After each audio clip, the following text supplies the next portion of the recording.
Assalamualaikum warahmatullahi wabarakatuh. Kepada yang terhormat Bapak Fahmi Arif selaku dosen pengampu dalam mata kuliah Hukum Acara Pidana. Di sini saya Zanuba Maulidiana Azahra dengan NIM 126 103201047 dari kelas HTN 5B akan menjelaskan sedikit mengenai alur atau proses dalam peradilan pidana. Tahapan dalam proses peradilan pidana yaitu ada tahapan penyelidikan, ada tahapan penuntutan, ada pemeriksaan, hingga pada tahapan putusan.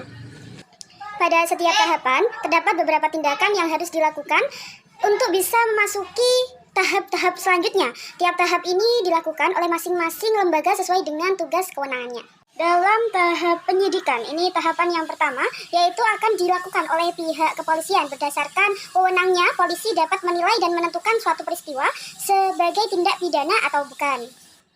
Pada tahap penyidikan ini, orang yang diduga sebagai pelaku kejahatan tersebut akan ditetapkan sebagai tersangka. Dan dalam tahapan penyidikan ini, polisi diberikan wewenang untuk melakukan upaya paksa demi menyelesaikan penyidikan.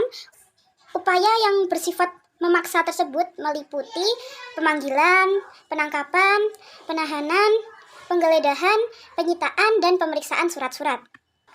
Upaya ini dilakukan untuk memenuhi pembuktian yang dianggap cukup untuk kepentingan penuntutan dan persidangan atas perkara tersebut. Jika tindak pidana selesai disidik oleh penyidik, maka hasil penyidikan diserahkan kepada penuntut umum. Tahap penyidikan dianggap selesai dan akan dilanjut kepada tahap penuntutan. Tahapan selanjutnya yaitu penuntutan. Untuk tahapan penuntutan ini, tahapan ini menjadi tanggung jawab oleh penuntut umum atau jaksa. Bahan perkara ini disertai dengan surat dakwaan. Surat dakwaan dibuat oleh jaksa penuntut umum segera setelah menerima hasil penyidikan yang telah dinyatakan lengkap dan memenuhi syarat untuk dilakukannya penuntutan. Pada tahap penuntutan, status tersangka maka berubah menjadi terdakwa.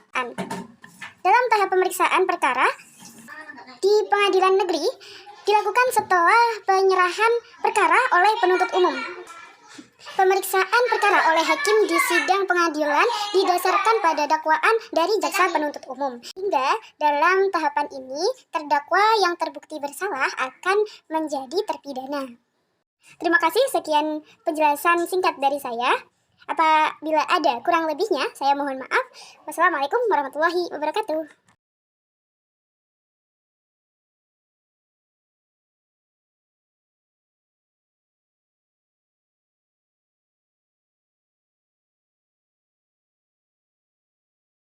Selanjutnya yaitu ada tahap pemeriksaan.